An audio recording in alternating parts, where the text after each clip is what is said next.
Perkenalkan, nama saya Hefrizal, NIM 1212041275 dari jurusan Hukum Tata Negara kelas C semester 3, Binsus Karyau.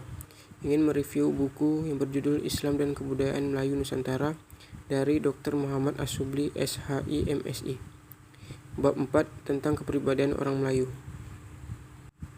Identitas buku. Yang pertama, judul Islam dan Kebudayaan Melayu Nusantara. Pengarang Dr. Muhammad Asyubli, SHI, MSI. Penerbit Dewan Dakwah Islamiyah Indonesia. Tempat terbit di Jakarta. Tahun terbit tahun 2018.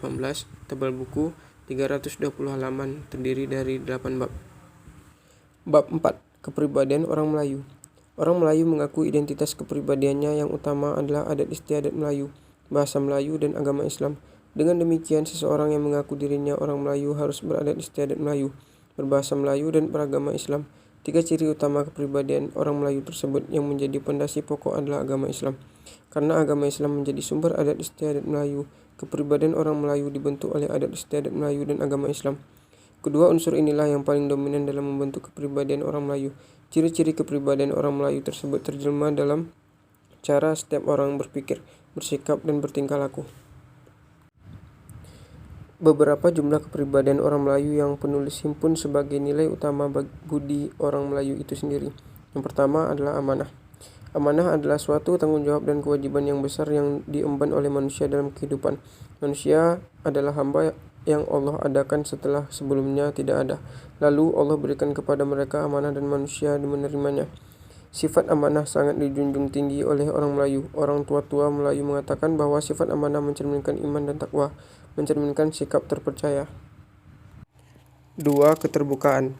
Nilai keterbukaan, kemajemukan, persahabatan, dan tenggang rasa. Hal ini terlihat karena secara umum geografis masyarakat Melayu lebih dominan hidup di pesisir pantai. Kondisi ini membangun karakter masyarakat Melayu bersikap inklusif atau terbuka. Inklusivitas masyarakat Melayu dengan dunia luar telah diakui dalam sejarah Nusantara, baik ketika mereka berinteraksi dengan para pedagang Arab, Cina, maupun Gujarat. Namun demikian, sikap inklusivitas masyarakat Melayu terhadap bangsa luar tidak membuat etnis ini kehilangan identitas kemelayuan dan keislamannya. Etnis ini bagaikan ikan di laut. Ia bisa menerima asinnya air laut, akan tetapi tak menjadi asin karena asinnya air laut. 3. Kesantunan. Salah satu norma perilaku berkomunikasi orang Melayu ialah berbicara dengan cara yang sopan atau santun. Dalam berkomunikasi sehari-hari, ada kesan bahwa orang Melayu selalu berpikir sebelum berbicara, seperti direfleksikan dalam ungkapan kalau cakap pikirlah dulu sedikit, sehingga tidak mudah menyalahkan orang, menepis kata-kata yang buruk, mau mendengar, dan mampu menjaga perasaan orang lain. 4. Sifat pemaaf. Pemaaf adalah nilai yang disadari kesadaran bahwa manusia adalah makhluk yang rentan berbuat salah. Sifat pemaaf ini amat dimuliakan dalam masyarakat Melayu. Orang tua-tua mengatakan bahwa sifat ini mencerminkan kesetiakawanan sosial yang tinggi, menggambarkan rendah hati, ikhlas, dan tidak pendendam. 5. Taat kepada pemimpin. Ungkapan adat Melayu mengatakan, bertuah rumah ada tuannya, bertuah negeri ada pucuknya, elok kampung ada tuannya, elok negeri ada rajanya. Ungkapan ini menunjukkan bahwa dalam kehidupan manusia, baik di lingkungan kecil atau rumah tangga sampai kepada masyarakat luas, haruslah ada tuannya, yakni ada pemimpinnya. Tanpa pemimpin, kerukunan dan kedamaian di dalam rumah tangga atau masyarakat tidak akan terjamin. Tidak ada agama tanpa jamaah. Tidak ada jamaah tanpa pemimpin. Tidak ada pemimpin kecuali untuk ditaati. Karena untuk apa adanya pemimpin kalau tidak ada ketaatan kepadanya? Dengan ketaatanlah segala program akan mudah dilaksanakan. 6. Bertanam budi dan membalas budi. Bagi orang Melayu, budi amatlah diutamakan. Bertanam budi dan membalas budi merupakan perbuatan mulia dan terpuji. Hidup yang baik dapat diartikan sebagai perilaku yang baik antar sesama manusia.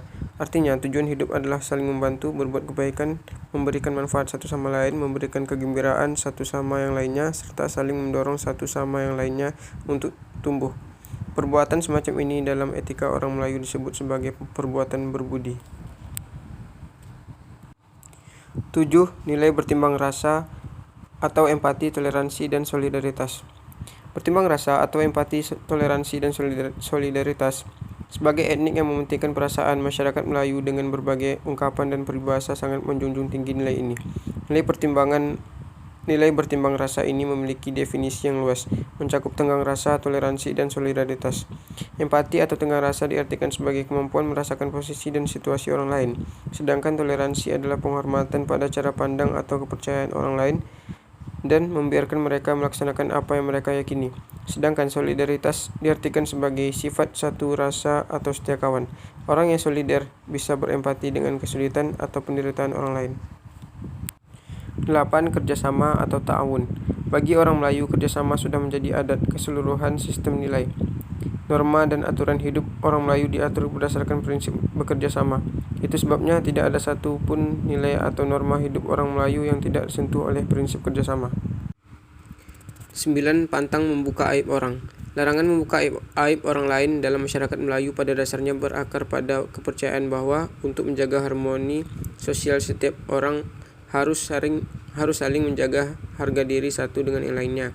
Bagi orang Melayu, kehilangan harga diri berarti kehilangan seluruh yang ada pada dirinya. Dalam istilah mau ditaruh muka ini. Sebab bagi orang Melayu, kalau kehilangan muka sama seperti nama baik dan kehormatan dipertaruhkan. Oleh karena itu, peristiwa ini bisa membuat seseorang terhina dan menimbulkan kemarahan. 10. Cermat dan teliti. Sikap cermat mendorong seseorang untuk bersikap hati-hati dan penuh perhitungan dalam hidup. Dengan sikap cermat, seseorang mampu melakukan dan berusaha dengan baik dan benar. Kecermatan lazimnya menyebabkan seseorang tidak berbuat semena-mena, tidak berbuat tanpa pertimbangan. 11. Kesantunan. Orang Melayu menempatkan kesantunan hampir di atas segalanya. Di dalam pergaulan sehari-hari masyarakat Melayu, kesantunan menjadi salah satu tolak ukur untuk menilai seseorang. Di dalam ungkapan adat Melayu dinyatakan, berbuah kayu, rindang daunnya, bertuah Melayu, terbilang santunnya. Di dalam ungkapan lainnya disebutkan bahwa elok kayu karena daunnya, elok Melayu karena santunnya. 12. Berprasangka baik terhadap sesama. Tunjuk ajar Melayu mengajarkan pula agar setiap anggota masyarakat selalu bersangka baik terhadap sesama makhluk. Orang tua-tua mengatakan adat orang baik-baik selalu bersangka baik. Mereka menjelaskan bahwa dengan bersangka baik, persatuan dan kesatuan masyarakat dan bangsa serta kerukunan dalam kehidupan sehari-hari akan terpelihara. Sebaliknya, hidup penuh kecurigaan dan bersangka buruk hanya akan menimbulkan fitnah, tomah menomah, iri mengiri, dengki mendengki, dan sebagainya yang dapat menimbulkan perpecahan dan permusuhan. Hal ini dapat meruntuhkan persatuan, kesatuan, dan kerukunan masyarakat. 13. Sifat merendah. Sifat merendah merupakan sifat yang menjadi tuntutan utama dalam pergaulan orang Melayu. Orang yang selalu merendah berarti tahu diri dan sadar diri. Sifat ini tercermin pada sikap yang tertib, sopan, dan hormat. Sikap-sikap tersebut tampak pada gerak-gerik dan tutur bahasanya, terutama bila berhadapan dengan kaum kerabat atau anggota masyarakat yang lebih tua, bahkan terhadap orang asing. 14. Ketaatan kepada ibu dan bapak. Ketaatan kepada ibu dan bapak yang disebut mentaati orang tua amat diutamakan dalam kehidupan orang Melayu. Orang tua-tua mengatakan, siapa taat ke orang tuanya, di dunia selamat, di akhirat pun mulia. Sebaliknya, barang siapa durhaka kepada ibu dan bapak, bukan saja disumpahi oleh masyarakat, tetapi akan disiksa di akhirat kelak. 15. Konsep malu dan segan bagi masyarakat Melayu. Rasa malu terletak dalam pikiran seseorang dan orang yang malu biasanya mengetahui situasi dan yang menyebabkan timbulnya rasa malu itu. Bagi orang Melayu, malu merupakan konsep budaya yang berperan penting dalam pergaulan. Oleh sebab konsep malu dan segan dianggap sebagai nilai yang suci dan murni sekaligus merupakan asas kepercayaan seseorang. Dengan demikian, pantaslah nilai ini dapat diterima oleh masyarakat Melayu sebagai suatu nilai mutlak yang luhur dan sekaligus merupakan simbol penghormatan dan marwah bagi bangsanya. Cukup sekian review buku berjudul Islam dan Kebudayaan Melayu Nusantara. Lebih dan kurang saya mohon maaf. Assalamualaikum warahmatullahi wabarakatuh.